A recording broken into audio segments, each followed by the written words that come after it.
it's a memory that will be with me forever. So let's chat about the actual transitioning part, right? So we have all those great experiences, well, some good, some not good in the military, but that just comes with it. Transitioning out of the military, can you tell us what you thought it was going to be like, and then what it was actually like getting out of the military for you? You know, I didn't have any illusions that it was going to be an easy I mean, just from the process standpoint, everybody knows SIF gear is your biggest enemy in the entire world, having to return all the presents that Uncle Sam gave to you. So obviously that portion of it was cumbersome.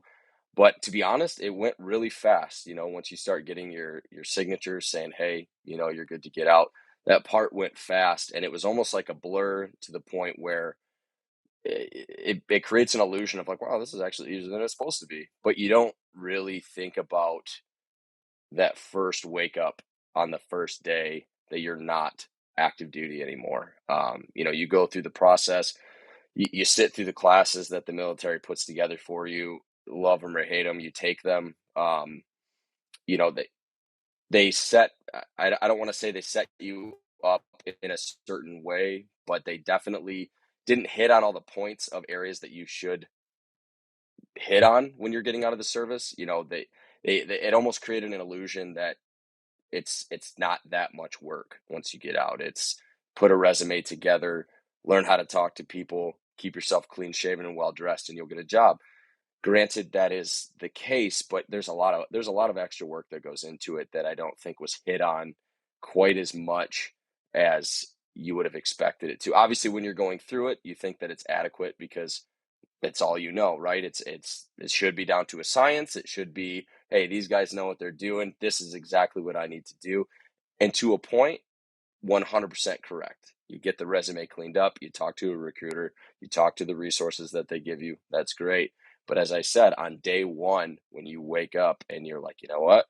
I'm not active. I'm still a Marine, always a Marine, of course, but I'm not active duty anymore.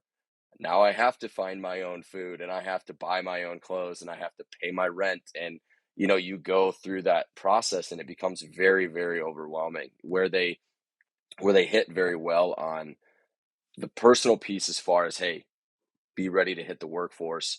They didn't, we weren't really prepared how to hit the actual workforce because I don't think there was enough de-escalation mentally from being a Marine, being mental, that mental prowess, if you will, being at 100% all the time of go, go, go, go, go.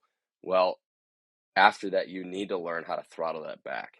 And that was a big piece that I had to understand was not everybody can keep up with. My mind's always, going at 1,000 miles an hour of, here's the plan, here's the contingency, and here's the backup to the contingency.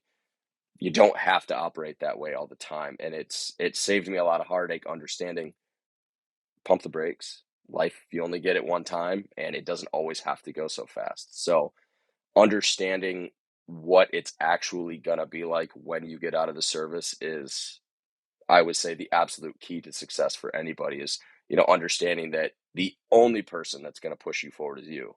I mean, you have a great support system, friends, family, a wife or a husband. Your support system is everything, but they can only push you so far because physically the only one to move your foot in front of the other is you. So you have to have that aptitude to say, you know what?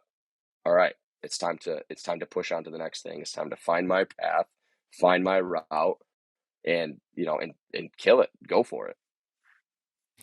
Man, you hit so many great points. I'm here taking notes just so that I don't skip over any of them.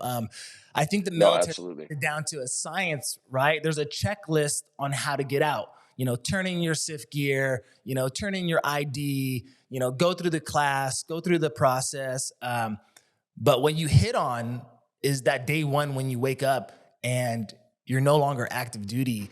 And I feel like that's one of the things that isn't really put into place a lot when you're transitioning out of the military is your mindset of what it's going to be like from going 100% all the time. Because for me, and I can resonate with that as well. I was go, go, go, go, go. We have to get things done. Mission first. Let's do it.